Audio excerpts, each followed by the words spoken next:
പിതാവിൻ്റെയും പുത്രൻ്റെയും പരിശുദ്ധാത്മാവിൻ്റെയും നാമത്തിൽ ആമേൻ. പ്രിയപ്പെട്ടവർ, ഇന്ന് ജനുവരി 8 വ്യാഴാഴ്ച.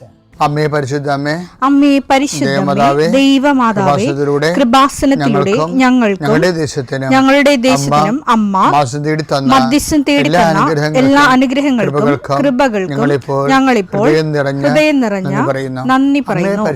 അമ്മേ പരിശുദ്ധമ്മേ ദൈവമാതാവേ, 2004 ഡിസംബർ 7 ഉച്ചകഴിഞ്ഞ് 2:30 കൃപാസനത്തിൽ സംഭവിച്ച അമ്മയുടെ പ്രത്യക്ഷപ്പെടലിനെ കുറിച്ച് തിരുസഭയ്ക്ക് സമർപ്പിച്ചിരിക്കുന്ന പഠനരേഖകളുടെ മേൽ സഭാത്മകമായ പഠനം ആരംഭിക്കുവാൻ ഞങ്ങൾ പ്രാർത്ഥിക്കുന്നു.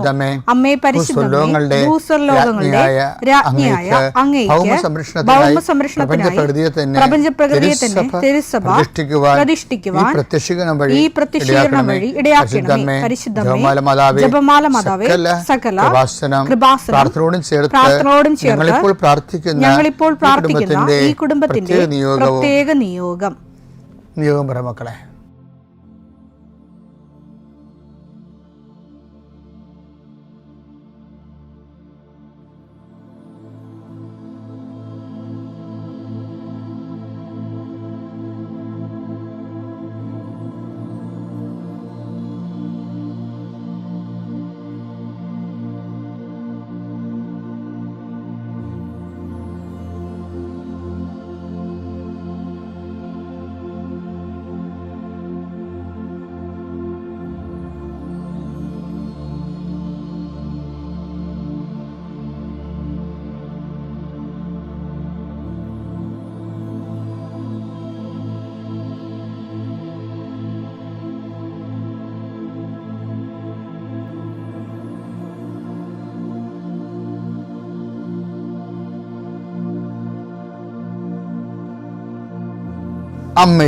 അമ്മയുടെ പ്രത്യക്ഷീകരണത്തിന്റെ ഈ അനുഗ്രഹവേളയിൽ ഞങ്ങൾക്ക് സാധിച്ചു തരുവാൻ കനിയണമേ. ആമേൻ. വിശ്വാസ പ്രമാണം. സർവശക്തനായ പിതാവും ആകാശത്തിന്റെയും ഭൂമിയുടെയും സൃഷ്ടാവുമായ ദൈവത്തിൽ ഞാൻ വിശ്വസിക്കുന്നു. അവിടുത്തെ ഏകപുത്രനും ഞങ്ങളുടെ കർത്താവുമായ ഈശോമിശിഹായിലും ഞാൻ വിശ്വസിക്കുന്നു. ഈ പുത്രൻ പരിശുദ്ധാത്മാവിനാൽ ഗർഭസ്ഥനായി കന്യകാമറിയത്തിൽ നിന്ന് പിറന്ന് പൊന്തിയോസ് പീലാത്തോസിന്റെ കാലത്ത് പീഡകൾ സഹിച്ച് കുരിശിൽ തറയ്ക്കപ്പെട്ട് മരിച്ച് അടക്കപ്പെട്ട് പാതാളങ്ങളിൽ ഇറങ്ങി മരിച്ചവരുടെ ഇടയിൽ നിന്ന് 3-ാം നാൾ ഉയർത്ത് സ്വർഗത്തിലേക്ക് എഴുന്നള്ളി സർവശക്തിയുള്ള പിതാവായ ദൈവത്തിന്റെ വലതുഭാഗത്തിരിക്കുന്നു. അവിടെ നിന്ന് ജീവിക്കുന്നവരെയും മരിച്ചവരെയും വിധിക്കുവാൻ വരുമെന്നും ഞാൻ വിശ്വസിക്കുന്നു. പരിശുദ്ധാത്മാവിലും ഞാൻ വിശ്വസിക്കുന്നു. വിശുദ്ധ കത്തോലിക്കാ സഭയിലും പുണ്യവാന്മാരുടെ ഐക്യത്തിലും പാപങ്ങളുടെ മോചനത്തിലും ശരീരത്തിന്റെ ഉയർപ്പിലും നിത്യമായ ജീവിതത്തിലും ഞാൻ വിശ്വസിക്കുന്നു. ആമേൻ. സ്വർഗ്ഗസ്ഥനായ ഞങ്ങളുടെ പിതാവേ, അങ്ങയുടെ നാമം പൂജിതമാകണമേ. അങ്ങയുടെ രാജ്യം വരണമേ. അങ്ങയുടെ തിരുമനസ് സ്വർഗത്തിലെ പോലെ ഭൂമിയിലും ആകണമേ. അന്നു വേണ്ടുന്ന ആഹാരം ഇന്ന് ഞങ്ങൾക്ക് തരണമേ. ഞങ്ങളോട് തെറ്റ് ചെയ്യുന്നവരോട് ഞങ്ങൾ ക്ഷമിക്കുന്നത് പോലെ ഞങ്ങളുടെ തെറ്റുകൾ ഞങ്ങളോടും ക്ഷമിക്കണമേ. ഞങ്ങളെ പ്രലോഭനത്തിൽ ഉൾപ്പെടുത്തരുതേ, തിന്മയിൽ ഞങ്ങൾ രക്ഷിക്കണമേ. ആമേൻ. നന്മ നിറഞ്ഞ മറിയമേ, സ്വസ്തി. കർത്താവ് അങ്ങയുടെ കൂടെ സ്ത്രീകളിൽ അങ്ങ് അനുഗ്രഹിക്കപ്പെട്ടവളാകുന്നു. അങ്ങയുടെ ഉദരത്തിൻ ഫലമായി ഈശോ അനുഗ്രഹിക്കപ്പെട്ടവനാകുന്നു. പരിശുദ്ധ മറിയമേ, തമ്പുരാന്റെ അമ്മേ, പാപികളായ ഞങ്ങൾക്ക് വേണ്ടി ഇപ്പോഴും ഞങ്ങളുടെ മരണസമയത്തും തമ്പുരാനോട് അപേക്ഷിക്കണമേ. ആമേൻ. കർത്താവേ, നിന്റെ ഉന്നതമായ നാമത്തിന് സ്തോത്രം ചെയ്യുന്നു. കർത്താവേ, നിന്റെ വിശുദ്ധ പൗരോഹിത്യത്തെ മഹത്വപ്പെടുത്തണമേ. കർത്താവേ, സഭയിലുള്ള സാന്നിധ്യം പ്രകടമാക്കണമേ. 40 വർഷം ഞാൻ അർപ്പിച്ച കൃപാന്റെ യുഗതിയാൽ കൃപാസനത്താറെ ജീവനോടെ പ്രത്യക്ഷപ്പെട്ട മാതാവിൻ്റെ മധ്യസ്ഥത്താൽ ഞാൻ മക്കളെ ഈശോ നാമത്തെ ആശീർവദിക്കുന്നു. കർത്താവേ, ജോലിയില്ലാത്തവര്, വീടില്ലാത്തവര്, ജീവിതത്തിൽ കലഹങ്ങളും ഭിന്നതകൊണ്ട് പിരിഞ്ഞു താമസിക്കുന്ന ജീവിത പങ്കാളികളെ, കുഞ്ഞുങ്ങളുടെ തെറ്റായ അവസ്ഥകൾ കണ്ട് വിഷമിക്കുന്ന മാതാപിതാക്കന്മാരെ, ശാരീരികമായ രോഗങ്ങളെ അവസരപ്പെടുന്നതും രോഗം ആകുന്നതിന് സമയമെടുക്കുന്നില്ലെന്ന് ഓർത്ത് ഉത്കണ്ഠപ്പെടുന്നവരെയും സമർപ്പിച്ച് പ്രാർത്ഥിക്കുന്നു. ഇന്ന് യാത്ര ചെയ്യുന്നവരെ, ഇന്നത്തെ യാത്രയ്ക്ക് വേണ്ടി വിധവിധമായ ഒരുക്കിയിരിക്കുന്ന ലക്ഷ്യങ്ങൾ, കണ്ടുമുട്ടുന്ന വ്യക്തികൾ, സംസാരിക്കുന്ന സംഭാഷണങ്ങൾ, എഴുതുന്ന രേഖകൾ, ഒപ്പിടുന്ന ഡോക്യുമെൻറ്റുകൾ,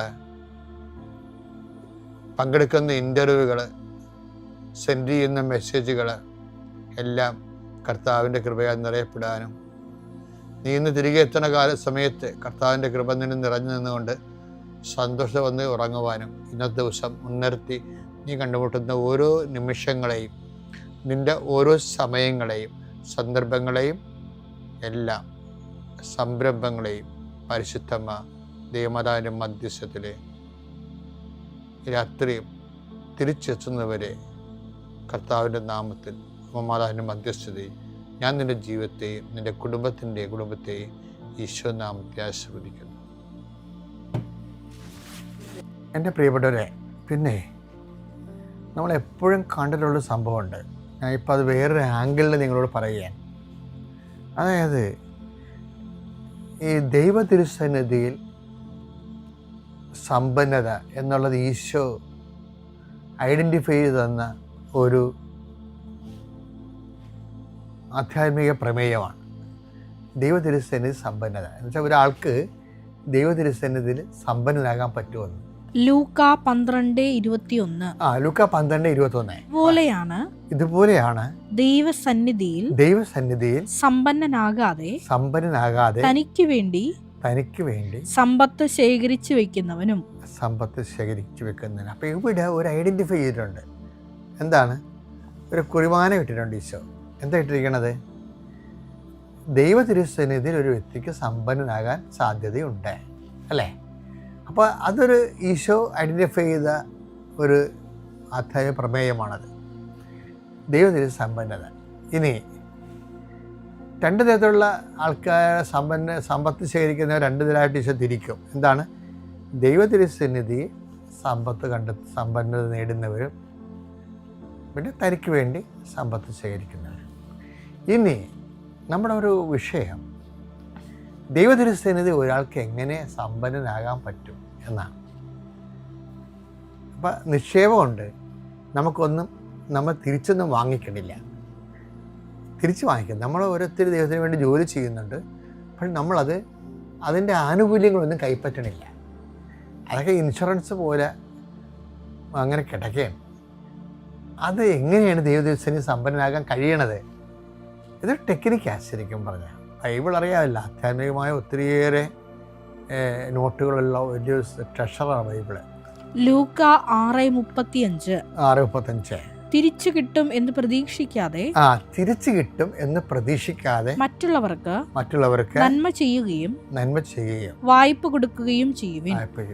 അപ്പോൾ നിങ്ങളുടെ പ്രതിഫലം വലുതായിരിക്കും. നിങ്ങൾ അത്യുന്നതന്റെ പുത്രന്മാരായിരിക്കുകയും ചെയ്യും. നിങ്ങൾ അത്യുന്നത പുത്രന്മാരെന്ന് വിളിക്കപ്പെടുകയും ചെയ്യും. എന്നുവെച്ചാൽ ഈ ദൈവത്തിന് സന്മനാകാൻ ഉള്ള ഒരു എളുപ്പ വഴിയെന്ന് പറയണത് തിരിച്ചു കിട്ടും എന്ന് പ്രതീക്ഷിക്കാതെ നന്മ ചെയ്യണതാണ്. നമ്മൾക്ക് രണ്ട് തരത്തിൽ സമ്പന്നരാകാൻ പറ്റും. ഒന്ന്, ഈ ദൈവ തിരുസന്നിധി തന്നെ നമുക്ക് ഇതുപോലെ തിരിച്ചു കിട്ടും എന്ന് പ്രതീക്ഷിക്കാതെ നമുക്ക് സമ്പന്നത നേടാൻ പറ്റും. അതിൻ്റെ ഓപ്ഷൻ എന്ന് പറയണത് കേൾക്കപ്പെടാത്ത പ്രാർത്ഥനയാണ്. മനസ്സിലായില്ലേ? നമ്മൾ കുറേ കാര്യങ്ങൾക്ക് വേണ്ടി 10 കാര്യങ്ങൾക്ക് വേണ്ടി ചോദിച്ചാൽ ദൈവം ചിലപ്പോൾ 3 കാര്യങ്ങളെ നമുക്ക് സാധിച്ചു തരത്തുള്ളൂ. ബാക്കി 7 നമുക്ക് ന്യായമായിട്ട് തരാൻ പറ്റും. കാര്യം മറ്റുള്ളവർക്ക്, നമ്മളെക്കാൾ കഴിവില്ലാത്തവർക്കും യോഗ്യതയില്ലാത്തവർക്കും ദൈവവുമായി ബന്ധമില്ലാത്തവർക്കും ദൈവം അത് കൊടുക്കുന്നുണ്ട്. അപ്പോൾ നമുക്ക് കിട്ടാനുള്ള യോഗ്യതയുണ്ട്. പക്ഷേ എന്തോ ദൈവം അത് റിസർവ് ചെയ്തിരിക്കുന്നു, തരണില്ല. അപ്പോൾ തിരിച്ചു കിട്ടും എന്ന് ദൈവത്തിൽ നിന്ന് നമുക്ക് തിരിച്ചു കിട്ടാതിരിക്കുമ്പോൾ എന്താണ് സംഭവിക്കുന്നത്? അതിൻ്റെ പ്രതിഫലം വലുതായിരിക്കും എന്നാണ്. ആ പ്രതിഫലം ഏതാണ്? നിത്യതയാണ്. ഓക്കെ അല്ലേ? ഇതുപോലെ തന്നെ ദൈവതിരുസന്നിധി സമ്പന്നനാകാൻ വേറെയും മാർഗമുണ്ട്. ഇപ്പോൾ കേൾക്കപ്പെടാത്ത പ്രാർത്ഥന ഒന്ന്. രണ്ടാമത്തെ എന്താണെന്ന് വെച്ച് കഴിഞ്ഞാൽ, ഈ ചില മനുഷ്യന്മാരെ നമ്മൾ ഇപ്പോൾ തന്നെ, ഞാൻ ഓരോ രോഗികളെയൊക്കെ ആശുപത്രി കാണാൻ പോകത്തില്ലേ, അപ്പോൾ ഒറ്റവരെയും സഹപ്രവർത്തകരെയും ഇതൊക്കെ എല്ലാവരും കാണാൻ പോകും. അല്ലാത്തവരെ എന്നെ പരിചയമുള്ള, അടുപ്പമുള്ള, ജീവിച്ചിരുന്ന കാലത്ത് എന്നോട് ഭയങ്കര സ്നേഹം ഉണ്ടായിരുന്ന മനുഷ്യരെയൊക്കെ അവർക്ക് ആശുപത്രിയിൽ പെട്ടുപോകുമ്പോൾ ചെല്ലും. ഞാൻ ചെന്നവരെ പ്രാർത്ഥിക്കുമ്പോൾ അവരെന്നെ കണ്ട ചിരിക്കത്ത് പോലും ഇല്ല. അപ്പോൾ എനിക്ക് ഭയങ്കര സങ്കടം വരും. കാര്യം എന്താ? അവർ കോമായിലാണ്. ഞാൻ അവർക്ക് വേണ്ടി പണ്ടവർ എൻ്റെ നിഴൽ കണ്ട കയ്യും കൂപ്പി സന്തോഷത്തോടെ എന്നെ സ്വീകരിച്ച ആൾക്കാർ ഇപ്പം നിർവികാരമായിട്ട് എൻ്റെ മുഖത്ത് നോക്കും. എന്താ കാര്യം? അവർക്ക് ബോധമില്ല. അവരുടെ ബോധം പോയി. അവർ കോമായിലാണെങ്കിൽ പിന്നെ കണ്ണും തുറക്കത്തില്ല. ചിലർ കണ്ണ് തുറക്കും, പക്ഷെ നമ്മളെ മനസ്സിലാകത്തില്ല. അപ്പോഴും നമ്മൾ അവരൊക്കെ ഇപ്പം എന്തുമാത്രം ബൈ സ്റ്റാൻഡേഴ്സ് ആണെന്നറിയാമോ? ഈ രോഗികളുടെ ഫസ്റ്റ് കോളും സെക്കൻഡ് കോളും ഒക്കെ എടുത്തുകൊണ്ട് അവരെ കുളിപ്പിക്കുകയൊക്കെ ചെയ്യണത്. ചിലരൊക്കെ പ്രായിക്കൊണ്ടാണ് ചെയ്യണത്. കാര്യം ഞാനേ ഉള്ളൂ, ഇവർക്ക് മക്കളുണ്ടല്ല, ഒന്നും തിരിഞ്ഞു നോക്കിയില്ല, എല്ലാം എൻ്റെ മുതുകത്താണെന്ന് പറഞ്ഞ് ഇങ്ങനെ പ്രാഗിക്കൊണ്ടൊക്കെ ചെയ്യും. അത് ഇങ്ങനെ സാധാരണ ജഡിക മനുഷ്യരങ്ങനെ ചെയ്യും. പക്ഷേ ചിലർക്ക് നല്ല ബുദ്ധിയുള്ളവരുണ്ട്. അവരെന്താണ്, ഈ രോഗിയെന്നൊരു രോഗിയെ ശുശ്രൂഷിക്കുമ്പോൾ അവരിന് ബോധമില്ലാതെ മരിച്ചു പോവുകയുള്ളൂ. നമുക്കറിയാതെ അവർ ഇനി സുഖപ്പെട്ട് വന്ന് നമുക്കൊരു നന്ദി പറയത്തൊന്നുമില്ല. അതുകൊണ്ടാണ് ഈശോ പറഞ്ഞത്, അങ്ങനെയുള്ളവരെ നിങ്ങൾ വിഷമിക്കരുത്, അത് ഞാനാണെന്ന് കരുതിയാൽ മതിയെന്ന്. അതാണ് വിഷയം. അതാണ് ഈശോ പറഞ്ഞത്, ഞാൻ രോഗിയായിരുന്നു, നിങ്ങൾ എന്നെ സന്ദർശിച്ചു എന്നേ പറയില്ല. അപ്പം നിങ്ങൾക്ക് പ്രത്യുപകാരമോ പ്രതിഫലമായിട്ട് ഒരു പുഞ്ചിരിയോ കൈകൊപ്പ് പോലും തരാത്ത ആൾക്കാരെ ശുശ്രൂഷിക്കുന്നതാണ് ഇതെല്ലാം തരുന്ന ആൾക്കാരെ ശുശ്രൂഷിക്കുന്നത്. അപ്പം ഇതെല്ലാം തരുന്ന ആൾക്കാരെ ശുശ്രൂഷിക്കുന്നതിന് 10 പോയിൻ്റ് കൃപയുണ്ടെങ്കിൽ ഈ ഒരു പുഞ്ചിരി പോലും തരാത്ത ആൾക്കാരെ നമ്മൾ ആരും കാണാതെ തന്നെ, ഒരു നല്ല വാക്ക് പോലും കേൾക്കാതെ തന്നെ ശുശ്രൂഷിക്കുമ്പോൾ നമുക്ക് 1000 പോയിൻ്റ് കൃപയാണുള്ളത്. എന്താ കാര്യം? അത് കർത്താവാണെന്നും പറഞ്ഞാണ് നമ്മൾ ശുശ്രൂഷിക്കുന്നത്. അങ്ങനെയാണ് ദൈവതിരുസന്നിധിയിൽ സമ്പന്നനാകണത്.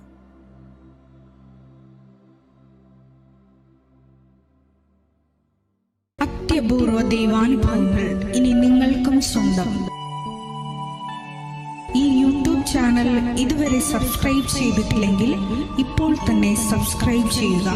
ഈ വീഡിയോ ഇപ്പോൾ തന്നെ നിങ്ങളുടെ സുഹൃത്തുക്കൾക്ക് ഷെയർ ചെയ്തുകൊണ്ട് കർത്താവിൻ്റെ പ്രേക്ഷിതരാകുക.